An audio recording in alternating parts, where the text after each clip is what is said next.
Good morning, ladies and gentlemen. I would like to thank the Washington National Press Club for hosting us today and for the opportunity to meet this distinguished audience. I'm in Washington accompanying President of Armenia, Serge Sargsyan, who participates in the events organized in the United States in the framework of worldwide commemoration of the Armenian genocide centennial. As a nation which passed through the horrors of genocide, we feel a deep moral responsibility to raise a worldwide awareness about this scourge and to do our utmost to contribute to the prevention of crimes against humanity. It is in this spirit that the Armenians worldwide pay tribute to 1.5 million innocent victims of the Armenian genocide and join their voices to the pledge of never again. As one of the steps taken in this direction, I would like to emphasize the Genocide Prevention Resolution initiated by Armenia and co-authored by 71 states, which was adopted this March 27th by consensus in the United Nations Human Rights Council in Geneva. It emphasized the importance of combating denial of genocides and crimes against humanity. Denial is not opening the door to reconciliation. It is opening the door to new crimes against humanity. It is with this understanding that Pope Francis stated during the Mass in St. Peter's Cathedral on the occasion of the centennial of the Armenian genocide, concealing or denying evil is like allowing a wound to keep bleeding without bandaging it. Regrettably, Turkey, instead of trying to comprehend the message of His Holiness, dared to accuse him for being biased. And this was not a sole case. Turkey harshly condemned all those who during the past weeks expressed their sympathies and commemorated the centennial. To name only a few: the European Parliament, France, Russia, Germany, Austria, United States of America, and others. Turkey has not just condemned those countries and international organizations, it has challenged the truth and has obviously failed in its fight against justice. The worldwide commemoration of the centennial of the Armenian genocide is the testimony to that failure. More than 60 official delegations, including heads of states, parliaments, high-level government officials, paid tribute to the victims together with the Armenian nation during the solemn commemoration event at the Genocide Memorial in Yerevan.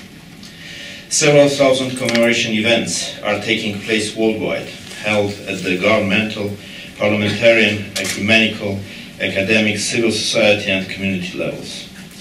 The statement of German President as well as the declaration of the Austrian Parliament showed that nations which 100 years ago were allies of the Ottoman Empire are facing their part of the history.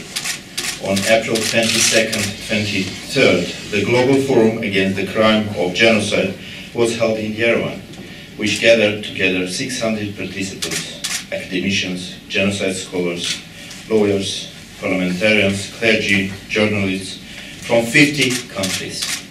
The International Association of Genocide Scholars is planning to hold its annual conference in Armenia this July.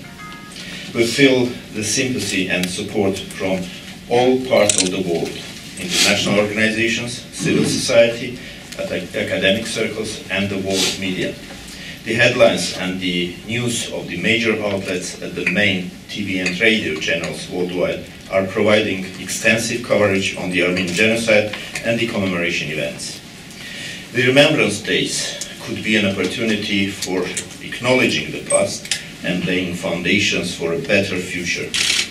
We hoped that Turkey would embark on that road, since we firmly believe that there is a better choice than to justify those who perpetrated the genocide. In Ankara last August, I passed the invitation from the President of Armenia to the President of Turkey to participate in the centennial events in Yerevan.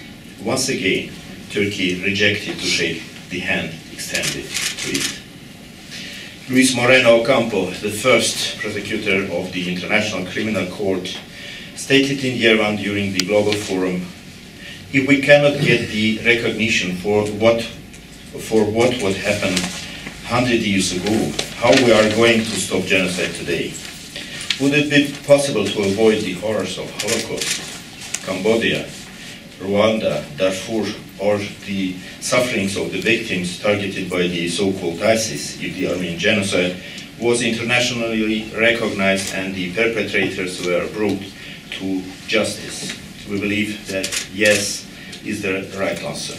If there are still people who doubt it, perhaps they can be convinced by Adolf Hitler's words that I saw again yesterday at the Washington Holocaust Museum, who on the eve of Holocaust said, who still talk nowadays of the extermination of the Armenians. Ladies and gentlemen, one of the main pillars of the centennial commemoration events is the gratitude to those who assisted and supported Armenians during the dark days of the genocide. In this regard, I would like to highlight the huge charitable contribution of the Near East Relief, which was established by the US government at the urging of Henry Morgenthau, the US ambassador to Turkey, to prevent what he called the campaign of race extermination. It is credited with having cared for more than 130,000 Armenian orphans scattered across the region.